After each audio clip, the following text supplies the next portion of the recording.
같이 봅니다. 시작. 오직 예수로 사는 인생. 아멘. 우리 지난주 설교 제목이 뭔지 기억하십니까? 괜히 물었어요. 네, 잘못했습니다.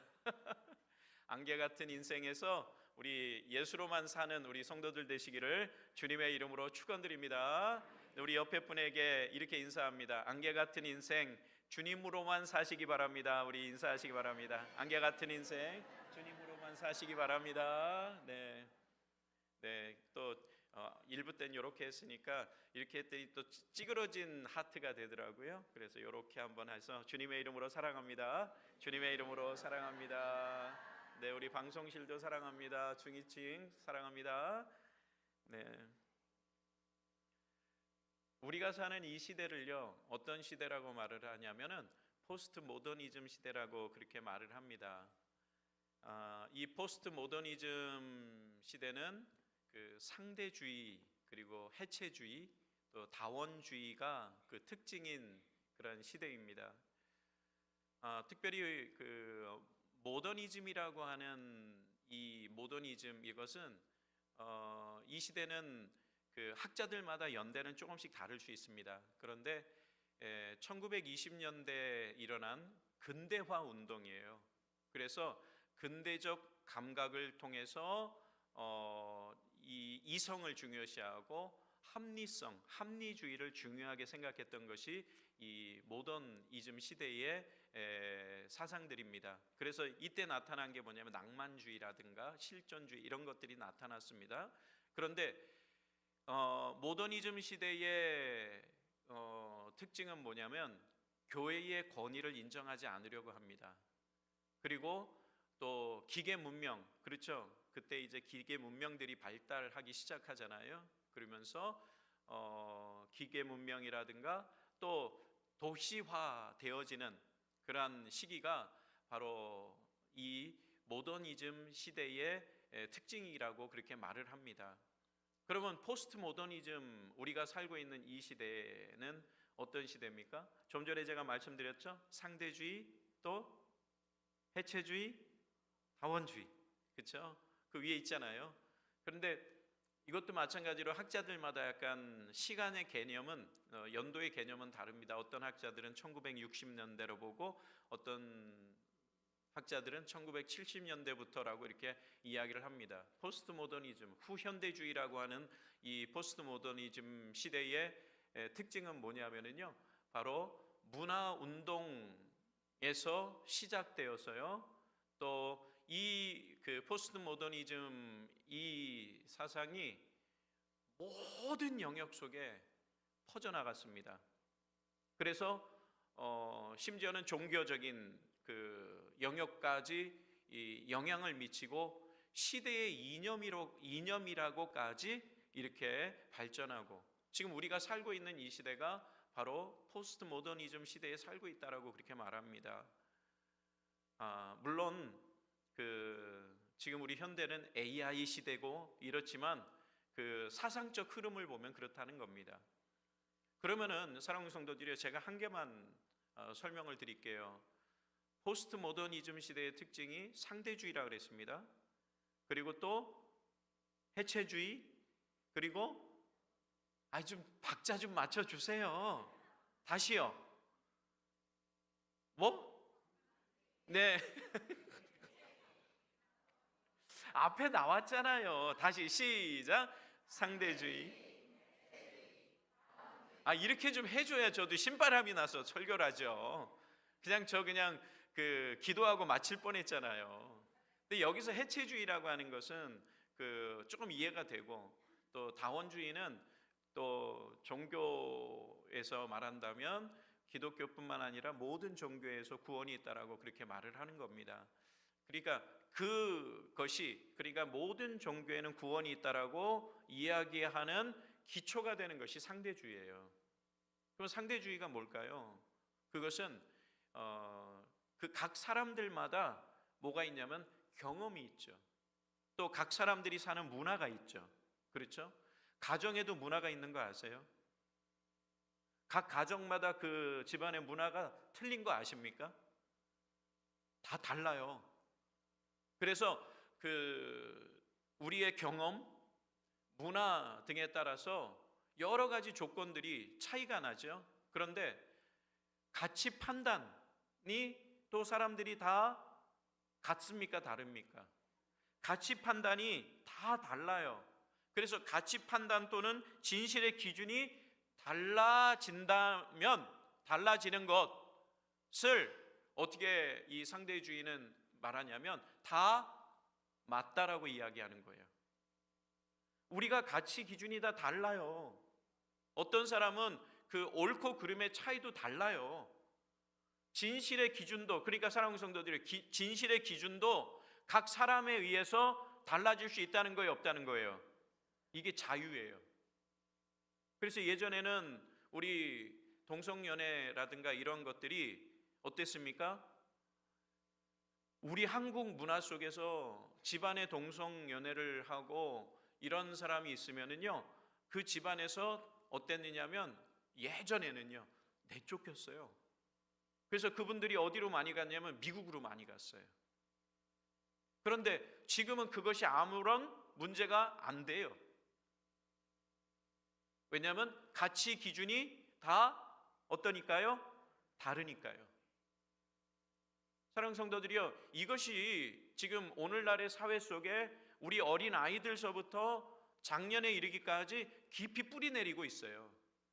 그러니까 어떠냐면 기독교는 한번 따라서 보세요. 오직 예수로만 뭘 받으실 수 있습니까? 구원을 얻잖아요. 그런데 그렇게 생각 안 하는 거예요. 내 가치 기준에 의해서는 뭐냐면은 진리도 바꿔지는 거예요.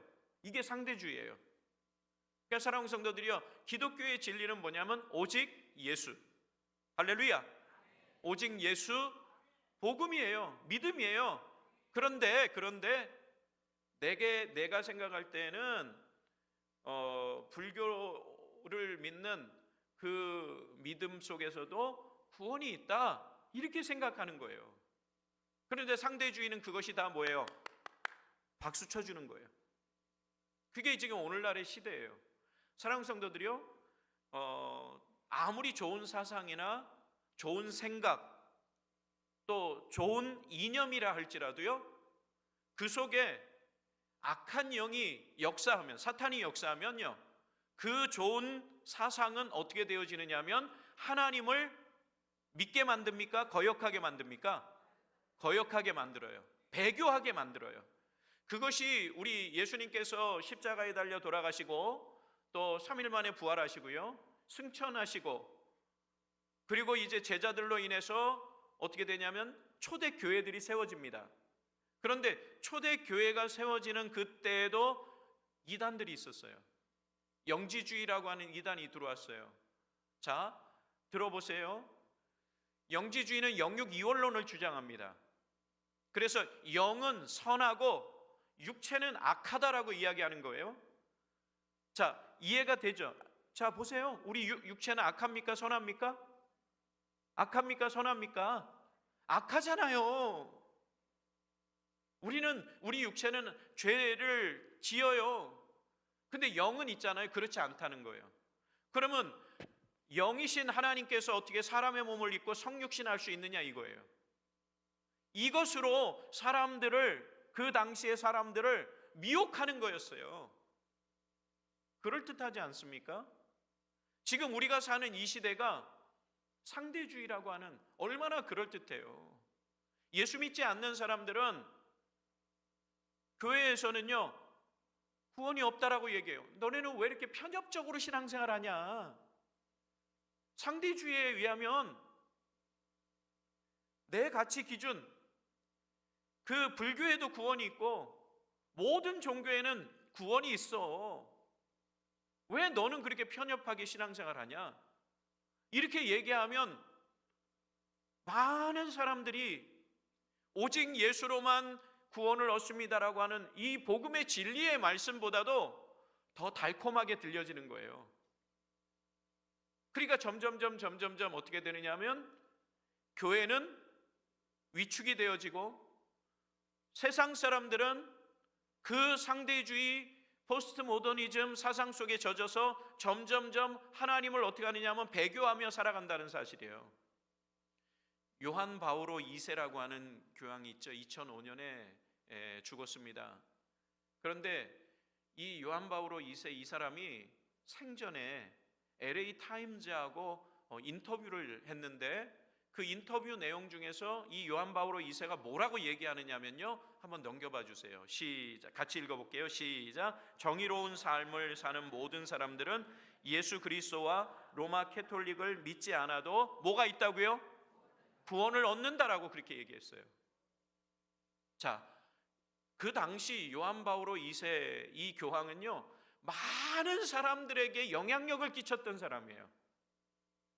그런데 사랑하는 성도들이 생각해 보세요. 우리 성도들은 이 말에 인정할 수 있습니까? 없습니까? 없지요.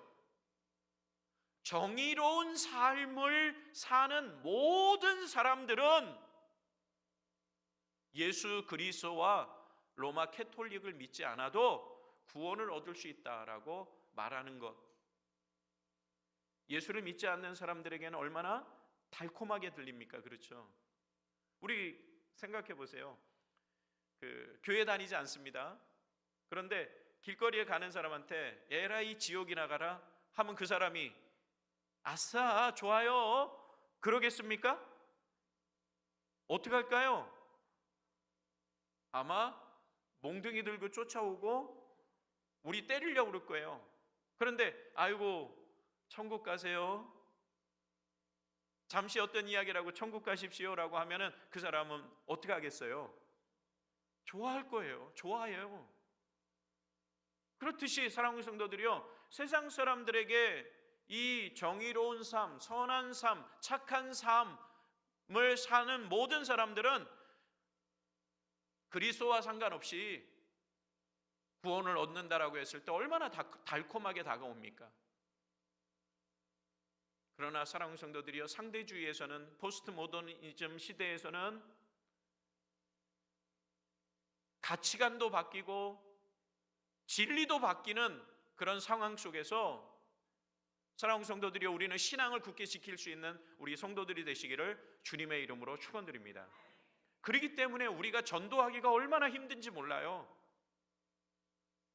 다른 교회 다니다가 이렇게 오는 분들은, 이사를 해서 오시거나 이렇게 오시는 분들은 교회를 다니시는 분들이잖아요.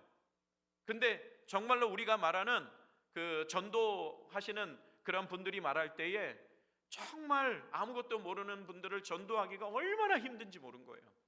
점점점 시대의 조류가 이렇게 되어지니까 그렇다는 사실입니다. 사랑하는 성도들이요, 이때 우리의 신앙이 흔들리지 않아야 돼요. 우리 교회는 오직 예수 그리스도만이 우리의 구주가 되어주시고 우리의 삶 속에 역사하시는 하나님이시라는 그런 절대적인 진리, 복음의 신앙을 가지고 날마다 살아가는 우리 성도들 되시기를 주님의 이름으로 축원드립니다. 그럼 우리가 어떻게 사는 삶이 오직 예수로만 사는 인생이 될 수 있겠습니까?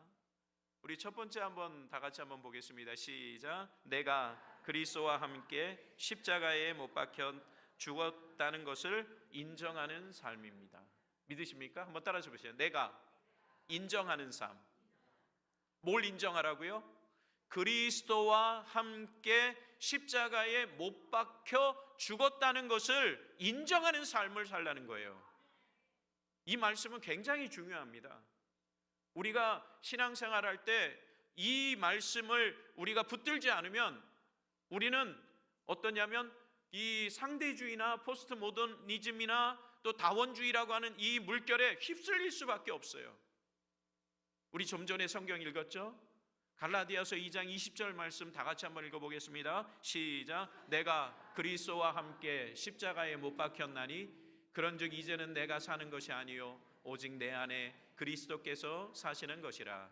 이제 내가 육체 가운데 사는 것은 나를 사랑하사 나를 위하여 자기 자신을 버리신 하나님의 아들을 믿는 믿음 안에서 사는 것이라. 아멘. 자, 여기 보면은요, 첫 소절이 뭐예요? 내가 그리스도와 함께 십자가에 못 박혔나니, 지금 이렇게 말을 하잖아요. 사랑하는 성도들이요, 우리가 언제 주님과 십자가에 못 박혔습니까? 이 내가 그리스도와 함께 십자가에 못 박혔다라고 하는 이 말의 헬라어 시제는 뭐냐면요, 완료형이에요. 완료 수동태예요. 그러면 사랑하는 성도들이요, 생각해 보세요. 완료형은 뭐냐면요, 과거 완료는 뭐냐면 과거에서부터 지금까지예요. 현재 완료는 지금부터 계속되어지는 거예요. 그런데 이 시제가 지금 완료형이에요.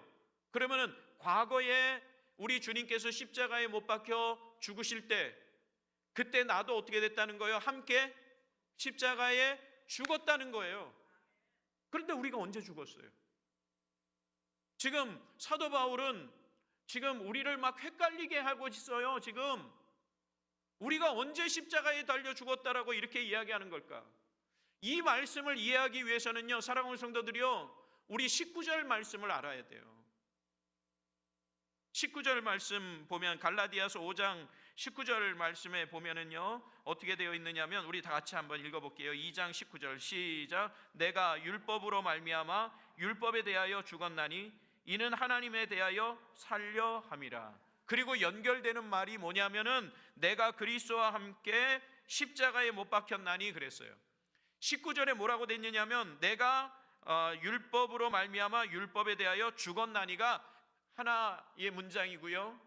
그리고 이는 하나님에 대하여 살려 함이라 하나의 문장이고요. 그리고 내가 그리스도와 함께 십자가에 못 박혔나니가 한 문장이에요. 이게 어떻게 하냐면 대칭으로 되어 있어요. 그러니까 사랑하는 성도들이요, 내가 십자가에 예수님과 함께 죽었다라고 하는 것은 바로 뭐냐면, 앞에 9절 내가 율법으로 말미암아 율법에 대하여 죽었나니, 율법에 대하여 죽었다라고 하는 것은, 내가 율법에 대하여서 죽었다는 말은 사랑하는 성도들이요, 율법에 얽매이지 않게 됐다는 거예요. 율법에서 자유하게 되었다는 거예요. 이 말은 다시 말하면 예수 그리스도께서 십자가에 달려 죽으심으로 말미암아 율법을 완성시키셨어요. 그래서 우리는 그 예수를 믿음으로 말미암아 사랑하는 성도들이 어떻게 될 수 있느냐면, 율법의 영향력에서 자유함을 얻게 되어진다는 사실이에요. 그래서 지금 이 말씀들이 대칭 구조로 되어 있어요. 그런데 우리가 주님과 함께 십자가에 달려 죽었다라고 하는 말은 여전히 내가 이해할 수 없는 그런 부분이죠.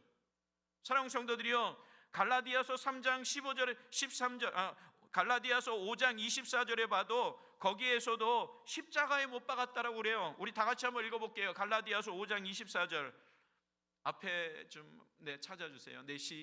읽어봅니다. 시작. 그리스도 예수의 사람들은 육체와 함께 그 정욕과 탐심을 십자가에 못 박았느니라. 여기 보니까 예수 그리스도의 사람들은 누굽니까? 우리들이잖아요. 성도들이잖아요. 육체와 함께 그 정욕과 탐심을 어디에 못 박았어요? 십자가에 못 박았다는 거예요. 성도들이 십자가에 못 박았어요. 우리가 못 박혔다는 거예요. 또 갈라디아서 6장 14절 말씀 다 같이 봅니다. 갈라디아서 6장 14절 다 같이 보겠습니다.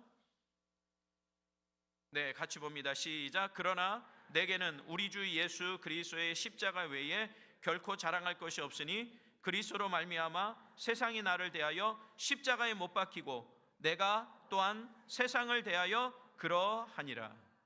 지금 여기서도 십자가에 못 박혔다는 거예요. 사랑하는 성도들이, 이 말씀은 무슨 말씀이냐면요, 우리 갈라디아서 5장 2장 20절에 나와 있는 말씀, 내가 그리스도와 함께 십자가에 못 박혔나니 그런즉, 그렇습니다. 그런즉 그 다음에 뭐라 그랬냐면, 이제는 내가 사는 것이 아니요 오직 내 안에 그리스도께서 사시는 것이라. 그러니까 그리스도께서 내 안에 사시는 것이, 즉 뭐냐면은 예수님과 같이, 예수님과 함께 뭐 했다는 거예요? 십자가에 달려 죽었다는 거예요. 할렐루야. 그러니까 우리는 이 땅에 살면서 많은 그런 경험, 또 많은 그런 여러 가지의 그런 가치관이나 이런 것들에 노출이 되며 살지만, 우리 심령 가운데는 오직 누구만 있어야 된다는 거예요? 예수 그리스도만 있어야 된다는 거예요. 그래서 예수 그리스도와 함께 내가 십자가에 죽었다는 것을 인정하는 삶을 살아야 되는 거예요. 그 인정하는 삶이 어느 때 이루어지느냐 하면 바로 예수님이 내 안에 계실 때, 예수님이 내 안에 계실 때 우리는 고백할 수 있는 겁니다. 예수님이 나와 함께, 내가 예수님과 함께 십자가에 죽었습니다. 그래서 나는 예수로만 삽니다. 그래서 내가 구원받습니다 라고 우리의 절대적인 신앙을 우리가 고백할 수 있게 되어진다는 사실입니다. 갈라디아서 3장 13절에서 14절까지 말씀해 보면은요, 이렇게 되어 있습니다. 그리스도께서 우리를 위하여 저주를 받은 바 되사 율법의 저주에서 우리를 속량하셨으니 기록된 바 나무에 달린 자마다 저주 아래 있는 자라 하였습니다. 우리 14절 말씀 다 같이 보겠습니다. 시작. 이는 그리스도 예수 안에서 아브라함의 복이 이방인에게 미치게 하고 또 우리로 하여금 믿음으로 말미암아 성령의 약속을 받게 하려 함이라. 아멘. 14절에 보면, 13절에 보면은 그 율법에 대해서 예수님께서 십자가의 죽으심으로 말미암아 율법으로부터 자유함을 얻었어요. 속량함을 얻었어요. 그러면서 그렇게 예수님께서 하신 이유가 14절에 뭐라고 얘기하느냐면, 이는 그리스도 예수 안에서 아브라함의 복이 누구에게 미쳤어요? 이방인에게 미쳤어요. 아브라함의 복은 누구죠? 선택받은 민족 누구예요? 이스라엘 백성들 아니에요. 그런데 주님께서 십자가에 달려 죽으심으로 말미암아 그 아브라함의 복이 누구에게로 미쳐요? 이방인, 우리 성도들에게 미쳤다는 거예요. 할렐루야. 그러니까 우리는 어떠냐면 예수로만 살 때 구원에 이르는 하나님의 백성이 되어진다는 사실이에요. 제가 성경 공부를 통해서 우리 성도들에게 하나님의 공의를 설명하잖아요. 하나님의 공의. 굉장히 어려운 그런 문제예요, 이 하나님의 공의가. 그런데 하나님의 공의는요, 어떤 시냐면, 구약 시대에는 어떻습니까? 선택받은 민족 누가 사랑의 대상이에요? 하나님의. 이스라엘 백성들이 사랑의 대상이죠. 그리고 이방인들은 어때요? 다 심판의 대상이죠. 공의의 하나님이세요. 그런데 이 사랑의 대상 안에서도 하나님을 섬기지 않는 사람이 있겠죠. 이스라엘 백성들 중에서 하나님을 거역하다가 하나님 앞에 심판을 당한 사람들이 있죠. 순종하지 않으면 어떻게 되는 거예요? 심판을 받는 거예요. 불뱀이 와서 민수기에 보면 그 백성들을 물어요. 그래서 죽어가요. 노뱀을 만들어서 위를 쳐다보는 자는 산다라고 했어요. 그런데 굳이 안 보는 사람은 어떻게 되겠어요? 죽는 거예요. 보는 사람은요, 어떻게 돼요? 살아나잖아요. 사랑하는 성도들이요, 그렇듯이 사랑의 대상이라 할지라도 하나님을 섬기는 자는 구원을 받지만, 하나님의 사랑의 대상이지만 그 안에서도 하나님을 거역하는 자들은 심판의 대상이 되는 거예요. 이게 공의의 하나님이세요. 또 반대로요, 구약시대의 이방인들은 다 심판의 대상이에요. 그러면 모두 다 심판을 받습니까? 그 안에서 하나님을 섬기는 자는, 하나님 앞에 제사 지내고 하나님을 경외하는 자는 뭐예요? 사랑의 대상이 되는 거예요. 심판의 대상에서도 사랑의 대상이 나올 수 있어요? 없어요? 이게 공의의 하나님이신 거예요. 만약에 우리 하나님께서 공의의 하나님이 아니시라면 사랑의 대상은 다 사랑의 대상이 되고, 공의의 대상, 심판의 대상은 다 심판의 대상이 되어야 돼요. 그럼 오늘날 우리의 삶 속에 한번 보세요. 자, 이스라엘 백성들은 지금 사랑의 대상입니까? 심판의 대상이 됐습니까? 예수 그리스도를 인정하지 않잖아요. 그렇죠? 심판의 대상이 됐어요, 유대인들이. 그리고 우리 이방인들이, 지금 여기 사도 바울은 그렇게 말했잖아요. 갈라디아서 3장 14절에 아브라함의 복이 이방인에게 미치게 하고 그랬어요. 그러니까 우리가 지금 이제 사랑의 대상이 됐죠. 예수 그리스도의 십자가의 사건으로 말미암아요. 어려우신가요? 그 이방인에게도 마찬가지로 하나님을 섬기는 자들은 사랑의 대상이지만 하나님을 거역하는 사람들은 뭐예요? 심판의 대상이라는 거예요. 동일해요, 동일해. 이게 공의의 하나님이세요. 우리 사랑하는 성도들이요, 그렇기 때문에 우리가 하나님의 사랑의 대상이 되기 위해서는, 구원받는 하나님의 백성이 되기 위해서는 누구로요? 우리 심령이 예수로만 채워지고 예수로 사는 우리 성도들이 되어야 된다는 사실이에요. 그 은혜를 우리는 이 오늘 갈라디아서 2장 20절 말씀을 통해서 우리가 배우고 나가게 된다는 사실이에요. 존 맥스웰이라고 하는 목사님이 계세요. 미국에요. 근데 이분은요 굉장히 신실한 분이세요. 책도 많이 쓰시고 또 그랬던 목사님인데, 이 존 맥스웰 목사님이 인도의 캘커타에 있는 그 병원에 마더 테레사 수녀님을 만나러 갔대요. 그랬는데 이 마더 테레사 수녀님을 만나면서 대화를 막 하고 있는 도중에, 얼마나 유명한 사람이에요, 그렇죠? 그러니까 이 마더 테레사 그 수녀님을 보기 위해서 내방객도 있고 또 관광객도 있고 또 순례객들도 있고, 그러니까요 존 맥스웰 목사님하고 대화를 하는 그런 가운데 있는데 어느 분이 죄송합니다, 제 성경책에 사인을 좀 해주시면 좋겠습니다라고 찾아왔대요. 그러니까 이제 마더 테레사 수녀님이 거기에다가 뭐라고 쓰면서 이름을 사인을 해주는데, 사랑하는 성도들이요, 존 맥스웰 목사님이 뭐라고 쓰나 하고 이거를 이렇게 지켜봤다는 거예요. 뭐라고 썼느냐 하면은요, 한번 찾았으면 좀 보여주세요. 뒤쪽에 있는데, 제가 읽어드릴게요. 동정녀 마리아를 통해 예수 그리스도의 마음으로 들어가기를 바랍니다. 아멘하면 안 돼요. 아멘하면 안 돼요. 뭐라고 썼느냐면, 지금부터 아멘하지 마세요. 아셨죠? 제가 아멘 하라고 할 때부터 하세요. 동정녀 마리아를 통해서 예수 그리스도의 마음으로 들어가길 바랍니다. 말은 어때요? 맞아요? 틀려요? 맞죠? 그러니까 우리 권사님들이나 성도들이 아멘 했어요. 그런데 사랑하는 성도들이요, 우리가 동정녀 마리아를 통해서 구원받고 동정녀 마리아에게 의해서 우리가 신앙생활하는 게 아니에요. 누구요? 그러면 어떻게 써야 돼요? 이제 아멘 하세요. 큰 소리로 하세요. 예수 그리스도를 통하여 예수 그리스도의 마음으로 들어가세요. 믿으십니까? 그렇게 써서 이렇게 사인을 했다면 우리가요 아멘 해야 돼요. 사랑하는 성도들이요, 동정녀 마리아를 통해서 우리가 구원받는 건 아니에요. 그 어디에도 성경에 나와 있지 않아요. 존 맥스웰 목사님이 이렇게 사인하는 모습을 지켜보면서 궁금했죠. 그렇죠? 동정녀 마리아를 통해서 그리스도께로 들어가시기 바랍니다. 그리스도의 마음으로 들어가시기 바랍니다.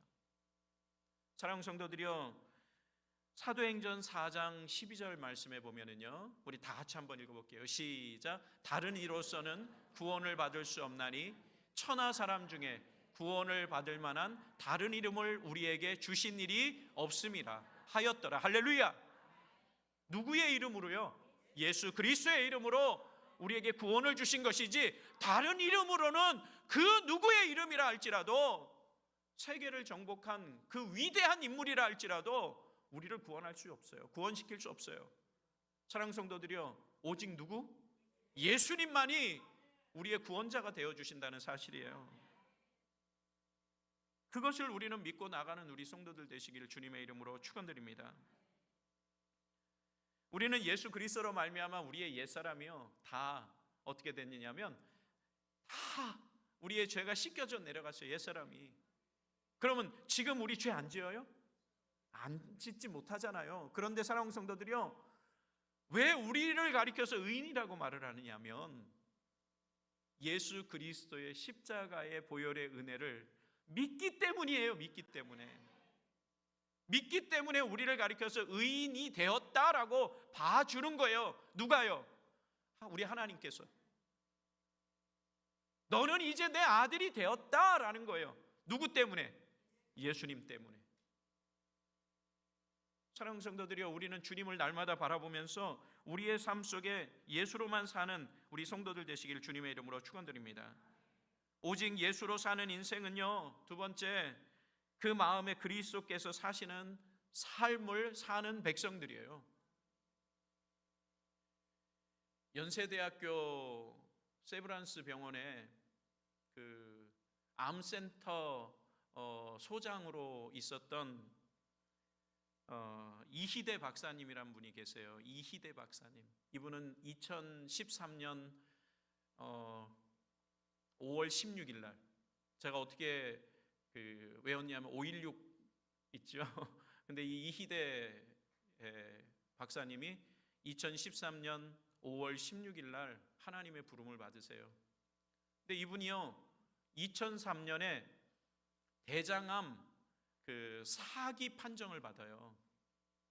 그러면은 대개 사기 판정을 받으면요, 3개월에서 몇 개월이요? 6개월 정도 살다가 죽는데요. 그런데 이 이희대 박사님은 내게 암이 걸린 것이 하나님께 감사입니다.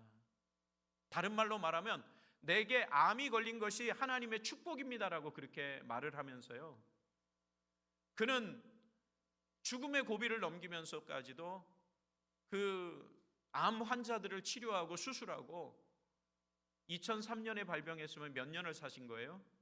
10년을 살면서 치료하고, 그러고 나서 영동 세브란스 병원에 그 힐링 터치 센터라고 하는 곳에서 힐링 터치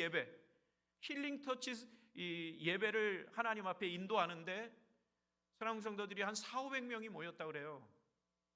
그런데 이 이희대 박사님이 처음부터 이렇게 신앙이 신실했던 것이 아니에요. 그는 기독교 관련 학교를 졸업했습니다. 그랬는데도 불구하고 하나님을 믿지 않았어요. 제대로 믿지 않았어요. 그러다 암이 걸리니까, 그것도 암 몇 기요? 사기가 되니까, 사기로 자기가 판정이 되니까 어떻게 됐느냐면 하나님을 믿게 되었던 거예요. 그리고 나서 그가 은혜를 받으니까 어떠냐면은 암이 내게 축복이었다. 왜 그러느냐면 이 암 때문에 내가 누구를 만났어요? 예수님을 만났다는 거예요. 사랑하는 성도들이요, 이분이 있잖아요, 암 환자를 위한 10가지 10계명을 이야기했어요. 암 환자를 위한 10계명. 자, 같이 한번 읽을게요. 저는 이 말씀을 준비하면서 그 암 환자에게만 필요한 게 아니라 오늘을 살아가고 있는 우리 성도들에게도 필요하다라고 생각이 들었어요. 찬양하면서, 시작. 찬양하며 운동한다. 두 번째, 욕심을 버린다. 세 번째, 네 번째, 다섯 번째, 여섯 번째, 일곱 번째, 섬기는 삶을 실천하자. 여덟 번째, 새 생명의 소망을 갖자. 아홉 번째, 씨 맺는 채소와 씨 맺는 열매를 먹자. 다섯 번째, 감사 기도를 드리며 기쁜 마음을 갖자. 할렐루야. 아니, 암 환자한테만 필요한 게 아니라 죄로 인해서 병들은 누구에게요? 나에게도 필요하다라는 거예요. 사랑하는 성도들이요, 이렇게 주님을 만나서 10년간의 삶은 하나님께 드리는 삶을 살다가 2013년 5월 16일에 하나님의 부름을 받게 되었다는 사실입니다. 갈라디아서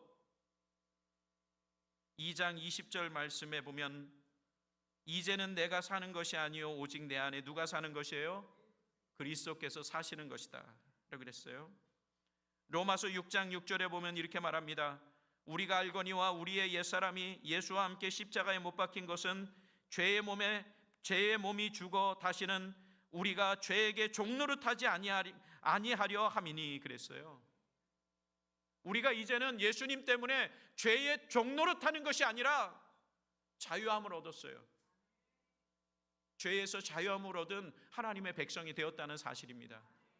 그러니까 우리는 소망을 가지고 사셔야 돼요. 어떨 때요? 예수님이 내 안에 계실 때. 믿으십니까? 오직 예수로만 살 때 죄에서 자유함을 얻게 되어진다는 사실이에요. 우리 한 주간 동안 살아가면서 우리가 믿음으로 사는 성도들 되시기 바랍니다.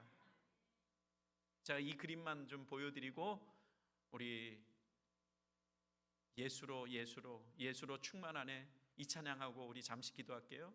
자, 이 지금 보여주는 이것은요, 우리에게 있어서 가장 신앙의 기본이 되는 거예요.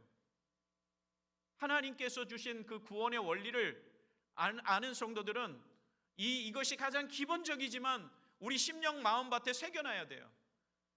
우리 요한복음 1장 1절 태초에 말씀이 시작 태초에 말씀이 계시니라. 이 말씀이 하나님과 함께 계셨으니 이 말씀은 곧 하나님이시니라. 여기서 우리 알잖아요. 말씀이 로고스라는 거. 그런데 태초에 우리 예수님이 로고스인 예수님이 계셨어요. 우주 만물을 같이 창조하셨어요. 하나님과 함께 그림 보여주세요. 그 다음에 어디 있냐면 하늘에 있어요. 하나님께서. 요한복음 1장 1절 다음 구절 한번 보여주세요.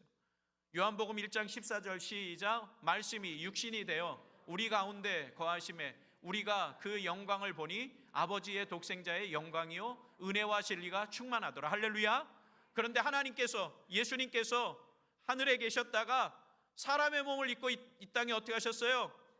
성육신 하셨어요. 그게 요한복음 1장 14절 말씀이에요. 사람의 몸을 이 땅에 입고 오셔서 예수님이 어떻게 하셨냐면 다음 구절 보여주세요. 베드로전서 2장 24절 시작 친히 나무 위에 달려 그 몸으로 우리 죄를 담당하셨으니 이는 우리로 죄에 대하여 죽고 의에 대하여 살게 하려 하심이라.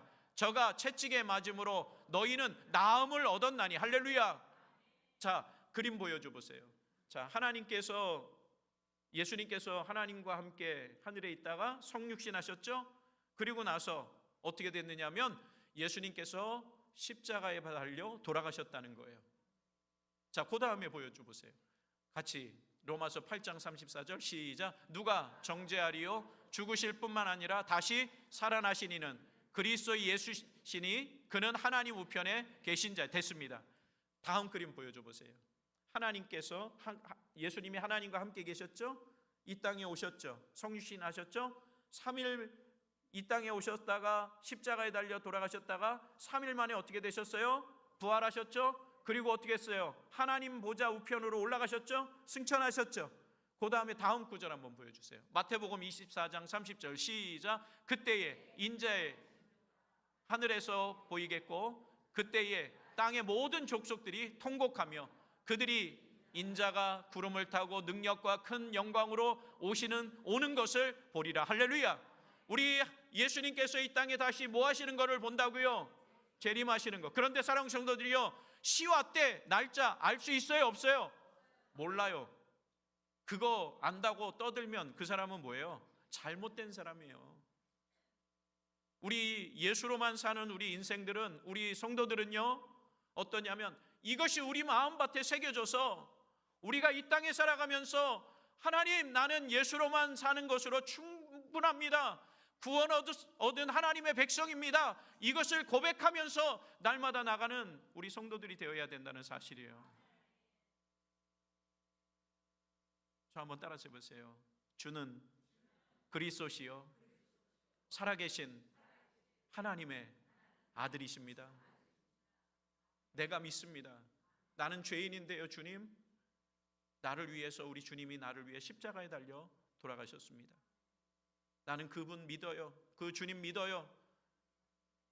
우리 모든 성도들이 이 신앙의 원리를 가지고 어떠한 그 사상, 어떠한 세상 풍조가 우리에게 밀려온다 할지라도 우리가 그렇게 예수로만 살아간다면 우리는 안심해도 됩니다. 언젠간 우리 다 주님 부르시는 날 있지 않겠습니까? 안전합니다. 우리가 날마다 살면서 주님으로만, 예수로만 살면서 우리가 빛과 소금의 역할을 감당하는 우리 성도들 되어주시기를 주님의 이름으로 축원드립니다. 우리 이 시간 충만이라고 하는 찬양이 있어요. 무명이어도 공허하지 않는 것은 예수 안에 난 만족하고